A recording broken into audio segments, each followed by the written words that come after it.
I left my phone recording while I slept. When I checked the video, I was horrified. My girlfriend moved out when she heard what I said in my sleep last night. She hasn't spoken to me since. I didn't quite understand why she left. She didn't tell me what I said. But I love her, so I wanted to give her space. If only I'd known the terrifying things I was doing. Flash forward a week to now. I decided to download one of those free apps that basically turns your phone into a microphone. My girlfriend was still at her mother's house, and I was missing her so much by this point, so I needed to find out what I was saying in my sleep. I set it face up on my nightstand and let it record for the whole night. I assumed maybe I was snoring loudly or sleep-talking a few words, but I never could have imagined how much worse it actually was. The next morning I thought it'd be easier to listen to it while I was at work with headphones, multitask and all.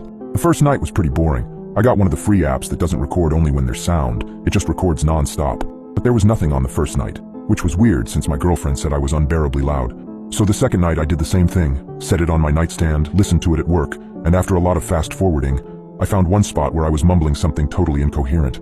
It actually made me laugh, and I wondered what I was dreaming. There really wasn't anything that I thought would keep her up at night, but she is a light sleeper, so the mumbling might have woken her up if she was there. However, on the third night, I actually hearing something. I decided I was tired of fast-forwarding all the time when playing back the recording, so I bought an app that only records when there's noise, and you can set the sensitivity that triggers recording.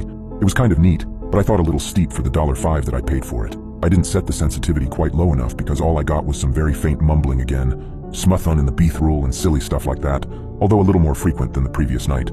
I could definitely see how that would keep her up if I was that loud with the sensitivity so high. With the sensitivity set right, the fourth night was more of the same, mumbling and every now and then a coherent word that didn't fit a sentence. The recording picked up my dog Lilith moving around and breathing at one point. It made me chuckle that she's such a mouth breather, but again it was one more thing to keep my girlfriend awake. I texted her after that night to see how she was doing and let her know I was recording myself at night so I could better understand why she has a hard time sleeping around me. "Hey sweetie, how have you been? How's your mom?" I asked her. She replied, "Hey Rylan,